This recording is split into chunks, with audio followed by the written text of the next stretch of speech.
Rais mipango na uwekezaji, Mheshimiwa Suma Ikenda Fyandomo, mbunge wa viti maalum, sasa ulize swali lake.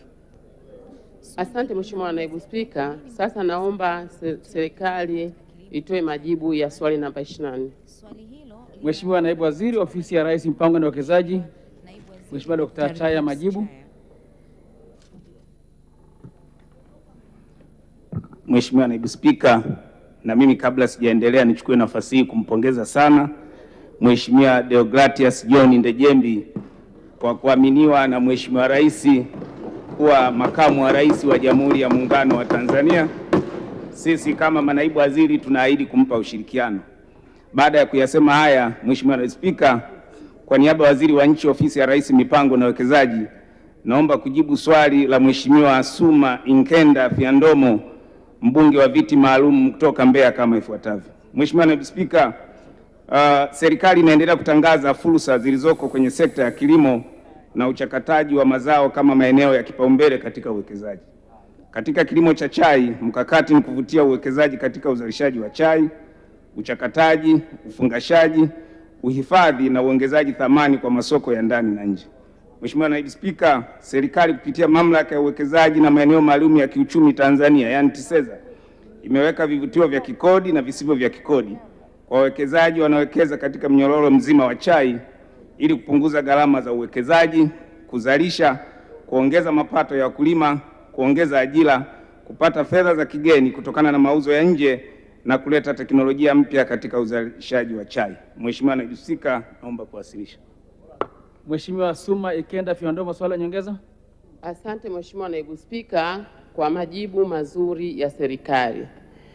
Ni nini mkakati wa serikali wa kuwavutia wawekezaji ili waje kuwekeza kwenye viwanda vya chai vilivyoko wilaya ya Rungwe, kiwanda cha Msekela, kiwanda cha Chivanje na kiwanda cha Watco, kwa kuwa wakulima ni wengi sana wanaolima chai kwenye wilaya ya Rungwe?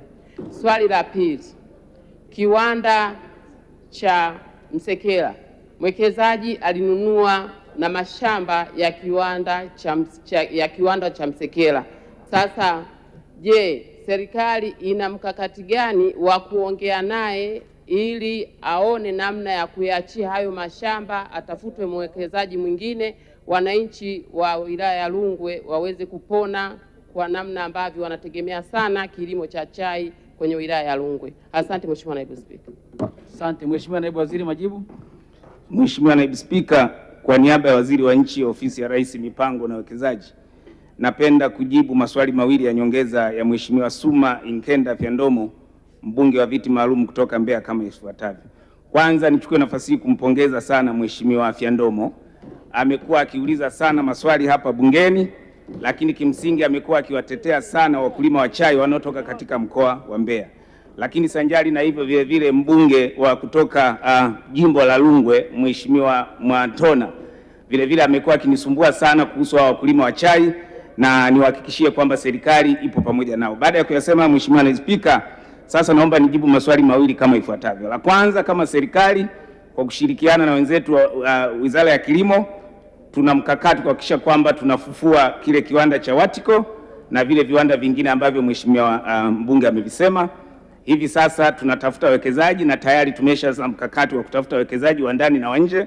Naomba nimhakikishie Mheshimiwa mbunge, ndani ya muda mfupi sisi Ofisi ya Rais Mipango na Uwekezaji kwa kushirikiana na wenzetu wa kilimo tutahakikisha kile kiwanda kinaanza kufanya kazi ili kuwasaidia wakulima wa chai katika mkoa wa Mbeya. Lakini la pili, ni kweli katika eneo la Rungwe hususan mkoa wa Mbeya kuna mwekezaji ambaye kimsingi alinunua eneo kubwa sana zaidi ya ekari 2000 na ni zaidi ya miaka 5-10 huko imepita, na Mheshimiwa Rais wakati wa kampeni alitoa maelekezo kwamba tufanye tathmini ili tuone kama yule mwekezaji ana capacity ya kuendeleza yale mashamba.